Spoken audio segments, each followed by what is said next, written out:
Vamos a empezar la clase con el módulo de respiratorio el día de hoy.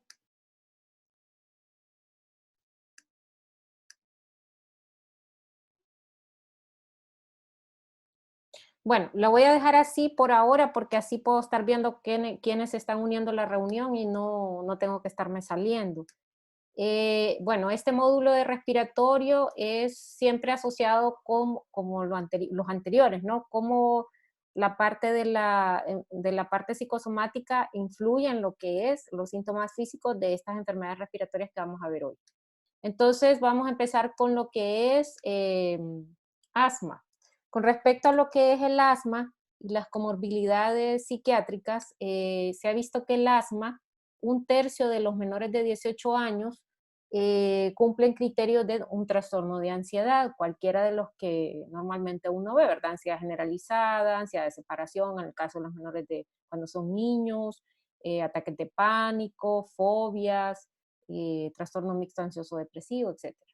Entonces, 6 a 24% de los adultos cumplen criterios para un trastorno de ansiedad.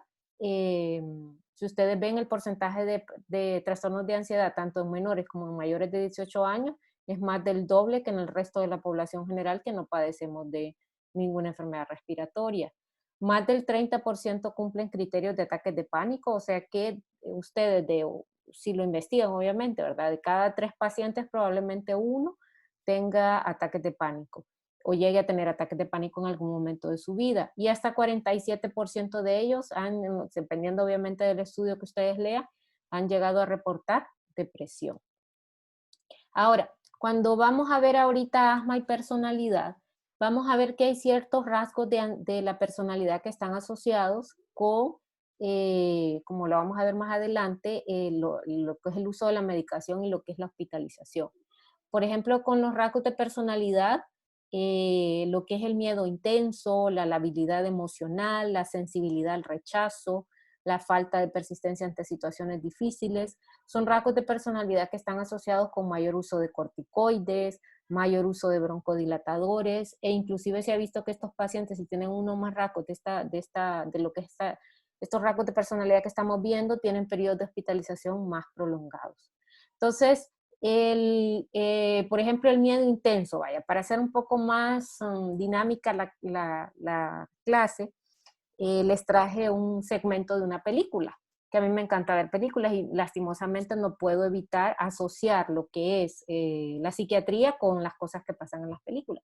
Pero aún así, las películas jóvenes no andan tan, los productores basan sus películas en lo que es la vida real, ¿no? Y aún sin ser médicos, es increíble cómo ellos hacen esa asociación entre el miedo intenso y el asma.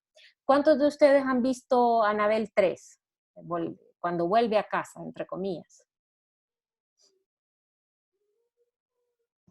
Creo que yo.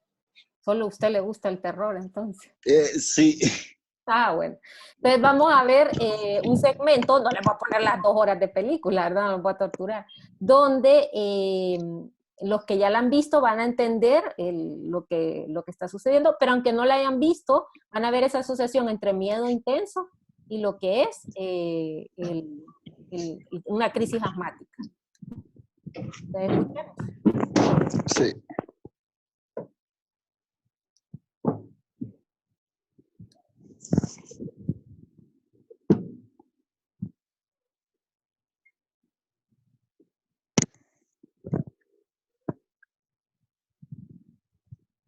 No se escucha, doctora. Permítame, que no sé por qué no se escucha. Voy a quitarle los audios. ¿Ahora? Sí.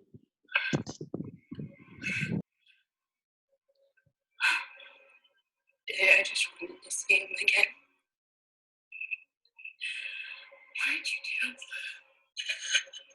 I wanted to tell him I'm sorry. I know it was my fault. Daniel, what did you do?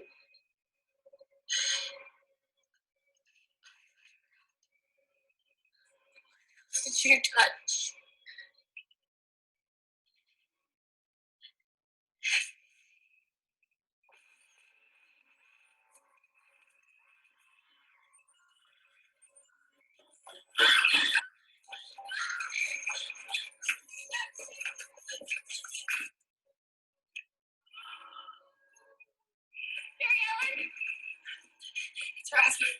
coming inside. Sandy lives in a car.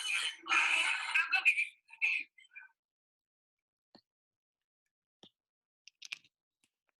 Ustedes ven, jóvenes, en la película hace alusión a eso, a esa relación que se ha observado entre un miedo intenso y un ataque de asma. Obviamente no le van a ir a preguntar al paciente, usted recientemente ha ido a la casa de los Warren y de casualidad allí estaba Annabelle, o vio una muñeca mal puesta que de por sí es diabólica y andaba detrás de su cabeza y de su alma. Obviamente no, ¿verdad? Pero, ¿qué situaciones de miedo intenso podemos tener cotidianas como para que nosotros tengamos una crisis de asma o se nos dispare una crisis de asma? Crisis de ansiedad. Un asalto. Un asalto, exactamente. Como por ejemplo, usted en ese momento no sabe si va a vivir o no porque la persona lo está amenazando con un arma. Entonces, y peor en este país. Entonces, esa situación de miedo intenso le puede detonar una crisis de asma. Al igual que la habilidad emocional, la sensibilidad. Ansiedad, doctor. Sí, no, sí, es que Ok. lo que me refiero es que hay una situación que le produzca ansiedad y miedo intenso y que eso ayude, o perdón, eso provoque o sea un factor precipitante de crisis de asma. También, y que no solamente crisis, sino que usted llegue a utilizar mayor uso de corticosteroides, mayor uso de broncodilatadores o que permanezca más tiempo hospitalizado. También la sensibilidad al rechazo. Por ejemplo, ustedes van a escuchar muchachos, yo se los digo porque me crié con 5 varones, que tienen una semana, le dicen a una muchacha el lunes si quiere ser su novia, ella le dijo que no, el martes siguen con la siguiente, el viernes ya tienen la tercera y así. ¿Existe para ellos entonces sensibilidad al rechazo? Claro que no, porque siguen su vida y siguen hacia adelante, pero si de repente ustedes encuentran un muchacho que le dice, ¿y cuántas muchachas le has pedido que sea tu novia? No, solo una vez, y me dijo que no, y eso fue devastador para mí. Entonces eso es un ejemplo de sensibilidad al rechazo. Y falta de persistencia ante situaciones difíciles, como por ejemplo cuando uno le pregunta así a los estudiantes que han entrado a las universidades privadas, que de repente les pregunta, ¿cuántas veces hizo la prueba de la PA? No, solo una vez y no la pasé, entonces ya no, decidí no seguir. O sea, hoy hay muchachos que a la segunda o a la tercera la vienen a pasar. Entonces esa falta de persistencia también ante situaciones difíciles se ve como, o situaciones que uno tiene que ser persistente, también son rasgos de personalidad asociados a mayor uso de fármacos. De ahí tenemos lo que es el enfoque sistémico. No hay nadie esperando, ¿verdad? No tenemos nadie esperando. El enfoque sistémico, jóvenes, habla de que se ha visto que el estrés a temprana edad, como por ejemplo la violencia física, cuando mi papá utiliza o mi mamá castigo físico, cuando yo cometo algún error, como que si de adultos no cometemos errores. Entonces el estrés a edad temprana incrementa el riesgo de depresión y de asma. También se ha visto que la depresión ocasiona un autoabandono del tratamiento. ¿Por qué? Porque disminuye nuestra autoestima. Esa disminución de nuestra autoestima hace que sintamos que no vale la pena, e inclusive llega a ocasionar esos deseos suicidas inconscientes, porque al dejar de tomarme el fármaco, de alguna manera, puedo provocar, mejor dicho, un desenlace fatal. Tal vez no lo hago directamente al tomarme múltiples pastillas u otras cosas, pero sí al dejar de tomar mi medicación, ¿no? De ahí tenemos lo que es el estrés emocional y asma, ya viendo estudios que ejemplifican más esta relación. Por ejemplo, este estudio se hizo con lo de las Torres Gemelas. El 27% de los sobrevivientes, el 11 de septiembre, ese famoso 11 de septiembre en la ciudad de Nueva York, tuvieron mayor severidad del asma 5 a 9 semanas después, ¿no? Lo que habíamos visto anteriormente de las situaciones de miedo intenso. El abuso sexual o físico también es un factor de riesgo para desarrollar asma, en los pacientes que ya tienen la predisposición genética. Y también se ha visto que el grado elevado de ansiedad está relacionado con aumento de las hospitalizaciones y de lo que es la mortalidad en los pacientes con asma. Desde el punto de vista fisiopatológico, ¿cómo entonces una emoción, como por ejemplo un miedo intenso, puede llegar a detonar a que yo utilice hasta más fármacos o esté más tiempo hospitalizado? Bueno, porque se ha visto una relación directa entre lo que es la emoción negativa y el estrés. Entonces eso incrementa la resistencia respiratoria en el asma, y por eso es que esos pacientes van a ocupar mayor fármaco, más cantidad de fármaco, y pueden estar más tiempo hospitalizados. Ahora, ¿qué hacer cuando ustedes estén entre un paciente con síndrome de hiperventilación? De repente le fue asaltado o de repente ustedes empezaron a indagar cosas, situaciones así personales que le empezaron a dar una crisis de ansiedad y empezaron con un síndrome de hiperventilación, etcétera. Entonces, son pacientes que de repente van a empezar de forma abrupta con taquipnea, van a empezar con sensación de ahogo, ansiedad, vértigo, mareo, inclusive pueden llegar a tener palpitaciones y parestesias en lo que es alrededor de la boca y los dedos de las manos y de los pies. Entonces, ¿cómo lo van a interrumpir? Le van a decir al paciente, si ustedes tienen acceso a una de esas bolsas de papel famosas en que a uno le venden el pan en las pulperías, o más en los pueblos, ¿verdad? Que en la ciudad. Entonces esas bolsas, uno pone al paciente que respire dentro de ella. El objetivo es mantener la mayor cantidad de CO2, ¿verdad? Y eso va a ayudar a lo que es el síndrome de hiperventilación. También si uno está al acceso a esa bolsa, le pueden pedir de que contenga la respiración lo más posible, que trate de contenerla lo más que pueda, o lo contrario, que hiperventile deliberadamente por 1 o 2 minutos y luego vuelven a hacer otro, si no le ha mejorado la hiperventilación, otro episodio de hiperventilar deliberadamente. Ahora, dentro del diagnóstico diferencial, porque es que el ataque de pánico comparte síntomas en común con lo que es el asma, comparte la dificultad respiratoria y comparte el dolor torácico. Entonces, un paciente puede llegar con esa dificultad respiratoria, tener el antecedente de asma, imagínense, 1/3 de ellos llegan a tener ataques de pánico. Entonces, si solo nos dejamos llevar porque, ay, ¿qué enfermedades padecen? No, de asma, y lo vemos con dificultad respiratoria, podemos cometer el error de pensar que está teniendo una crisis asmática cuando en realidad está teniendo un ataque de pánico. Entonces es bien importante que le hagamos el examen físico para buscar el hallazgo de lo que son las sibilancias. También nos puede ayudar un registro de medidores de flujo máximo, ¿verdad? Que lastimosamente en el país no hay, creo que solo en San Felipe, para ver esos episodios de disnea donde las sibilancias son difíciles de ocultar. Y recuerden que es bien importante hacer esa diferenciación entre ataques de pánico y asma, porque si nos equivocamos y creemos que es asma, y utilizamos medicamentos como los agonistas beta-2 adrenérgicos o teofilinas o corticosteroides, más bien vamos a empeorar lo que es el ataque de pánico. Ahora, tienen que tomar en cuenta también los efectos secundarios de un tratamiento para el asma. ¿Por qué? Porque a veces pensamos nada más en la parte física, pero también los fármacos de las diferentes especialidades pueden tener efectos secundarios psiquiátricos. Entonces, por ejemplo, los corticosteroides pueden ocasionar, de repente yo tuve un ataque de asma, le dejo un esquema de prednisona por 5 días o por 10 días o por más tiempo, puede ocasionar que ese paciente llegue a tener insomnio o puede ocasionar que ese paciente de repente inicie con irritabilidad o tenga la habilidad emocional y entonces yo la confunda con que el paciente tiene depresión, cuando en realidad es un efecto secundario del corticosteroide. Puede ocasionar también alteraciones de la memoria, muy raramente hipomanía o manía, pero sí puede empeorar una depresión, inclusive ocasionar síntomas depresivos, ¿verdad? Por el uso del corticosteroide. Entonces lo que le ayuda a uno es ver si hay una relación inmediata entre el uso del fármaco y el inicio casi inmediato, por así decirlo, de días, menos de una semana, de la irritabilidad o de la labilidad emocional o del insomnio para sospechar de que ese es un efecto secundario del fármaco. Entonces, ya hablamos bastante del asma, entonces ahora, ¿cuál es el objetivo? ¿Qué es lo que queremos abordar desde el punto de vista psicosomático? Bueno, primero los factores psiquiátricos que contribuyen a la gravedad del asma, ¿no? Los trastornos de ansiedad, los trastornos depresivos o los rasgos de personalidad que nosotros logremos identificar.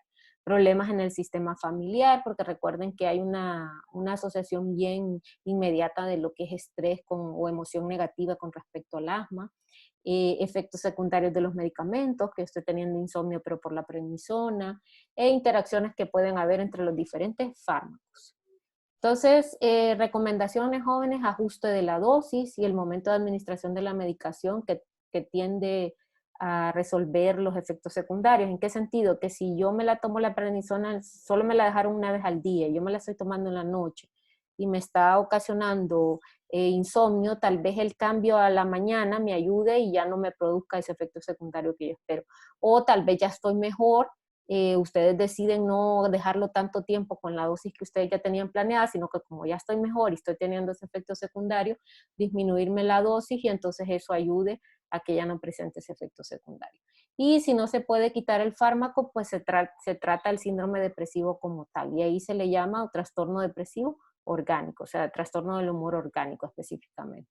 Entonces se trata como una depresión normal, pero ya se sabe que la causa no es de psiquiatría, pero igual esa enfermedad o tratamiento, se trata la enfermedad como si fuera una enfermedad normal. Y el tratamiento con antidepresivos jóvenes mejora de forma inequívoca lo que es la ansiedad, y la ansiedad mejora obviamente lo que es el asma. Ahora vamos a ver lo que es la enfermedad pulmonar obstructiva crónica, la cual, si ustedes van a ver, es otra enfermedad respiratoria que también tiene una asociación bien fuerte con lo que es trastornos de ansiedad.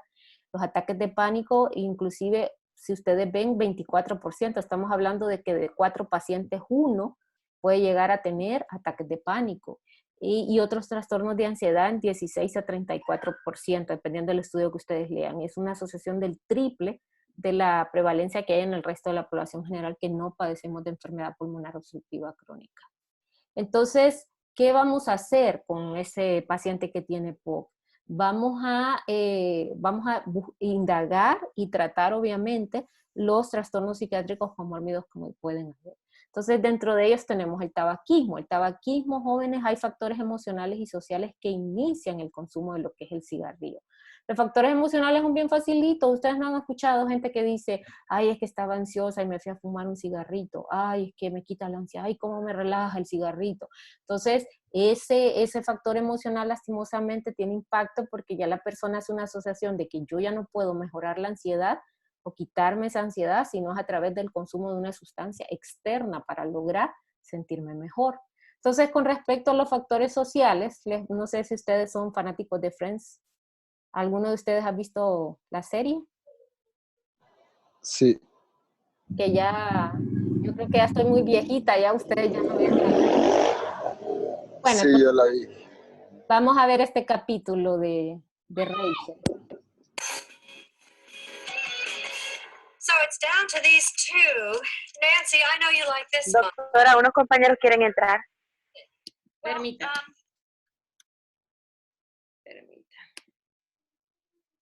Pero no me aparece. Voy a volver a darle aquí clic.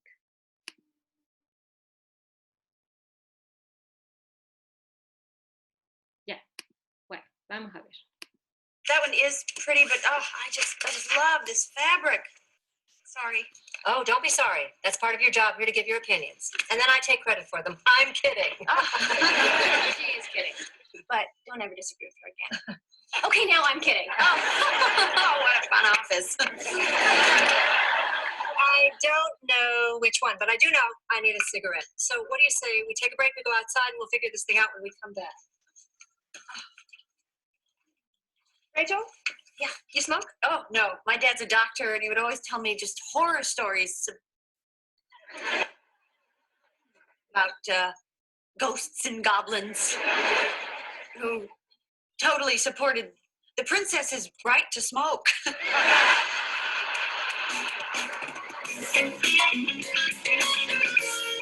Rachel, what are you doing out here? Well, you know, I've got kind of lonely up there, so I just thought I would come out here and get some fresh air. Nancy and I were just talking about the fall collection. Oh, great. So anyway, we really... Honey, I'm sorry. We're just smoking all over you. Sorry. No, we'll move. You stay right. You know, I sent the designs over to Rob. They're very excited. Oh, that's great. You are the best. Come on, you want to buy one of those? Yeah, you know, actually, Okay. What's so funny over here? I thought you didn't smoke. You know, I thought you guys meant marijuana cigarettes. You know what I mean? Like boobies. And I thought to myself, wow, those guys are crazy. But no, I smoke the regular ones all the time. We get high. Me too. I'm kidding. Oh, me too.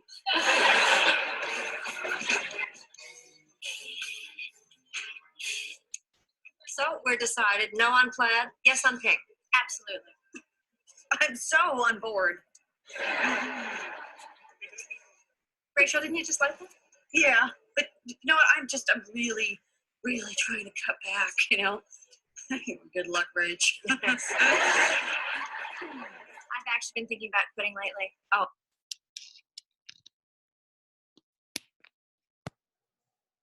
Si ustedes, bueno, lastimosamente no lo pude encontrar en español, pero si ustedes ven, a veces uno siente, especialmente en los jóvenes, esa presión social de querer ser parte de un grupo.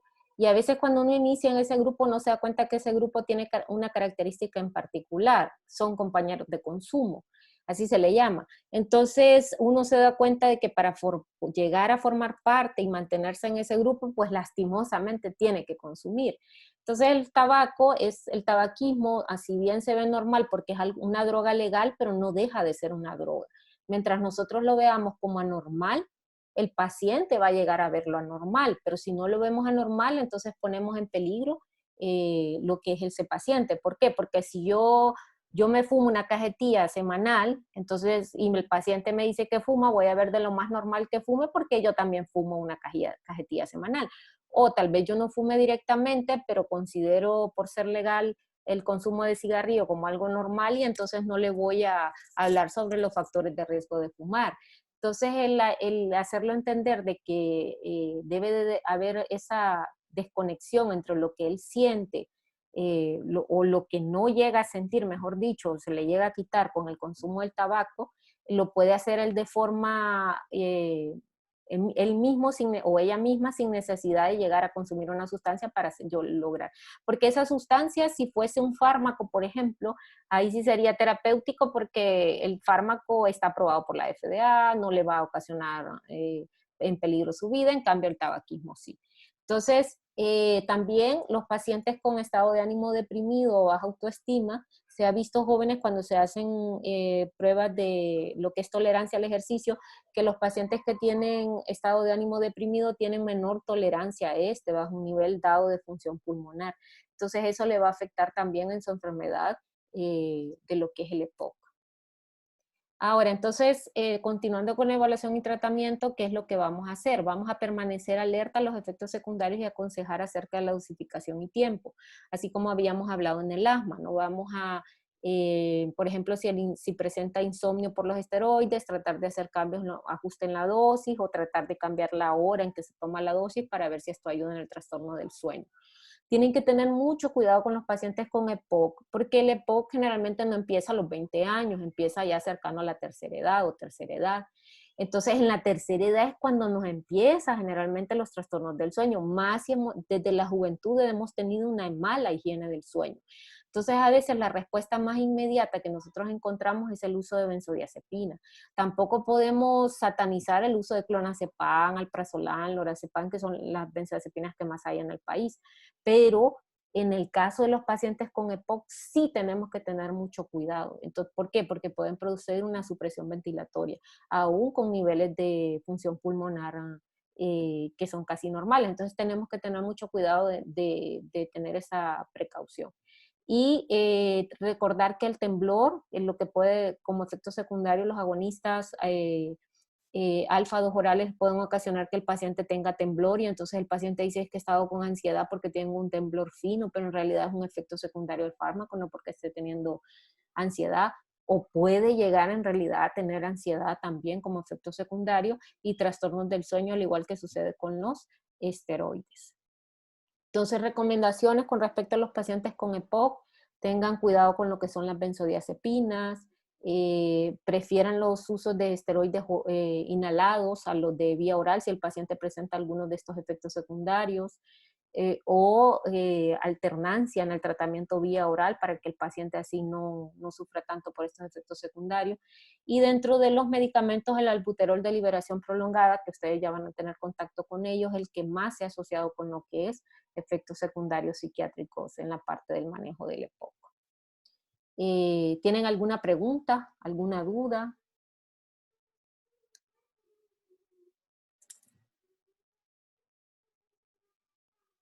¿No?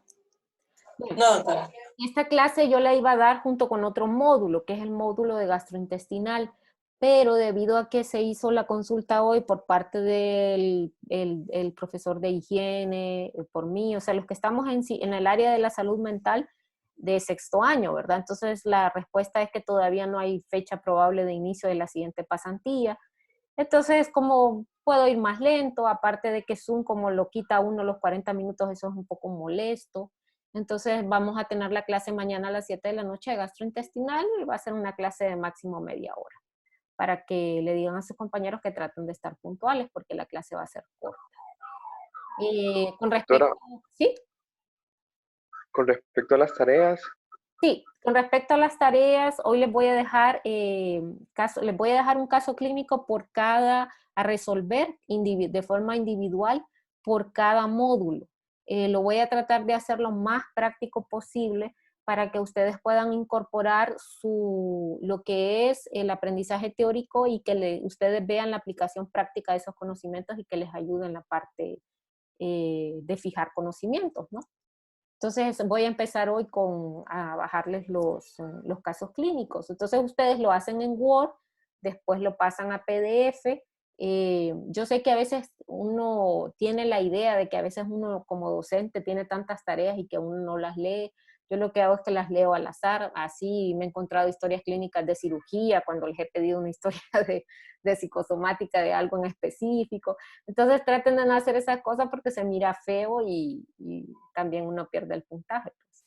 Pero yo he visto de todo, hasta de ginecología me han mandado. Y tiene la mala suerte el compañero de que casual leí esa y esa fue la que le pegué, como dicen. ¿Y ustedes han escuchado algo, sus otros docentes de oftalmología, las otras clases que llevan en conjunto con las de salud mental?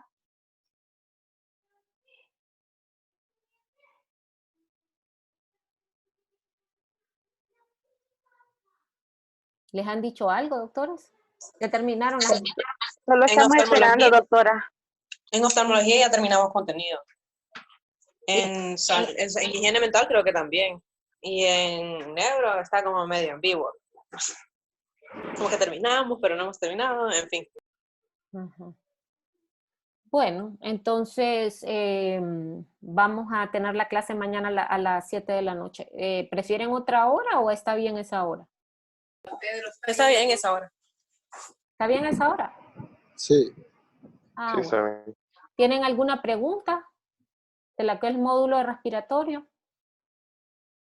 Doctora, con la tarea que están los puntos, nosotros tenemos que sumar todos esos puntajes y tenemos que buscar un resultado o solo mandamos la sumatoria.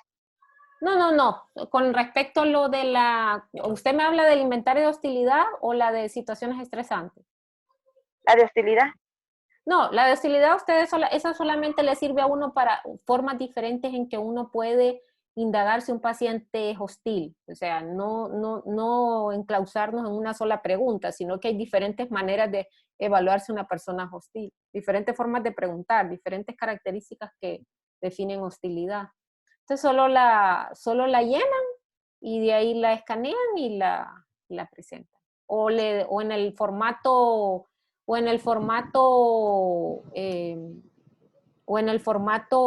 en electrónico, si ustedes pueden ponerle la flecha, pues también, como a ustedes les haga más fácil.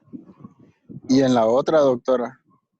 En la de situaciones estresantes es así, esa está en Word, esa sí la pueden llenar ahí mismo en Word y de ahí solo pasar la PDF, y esa sí le tienen que poner la sumatoria, y esa sí le tienen que poner lo que ahí pregunta en el encabezado, para llegar a una conclusión si esos síntomas que ese paciente presentó pudiesen haber sido psicosomáticos.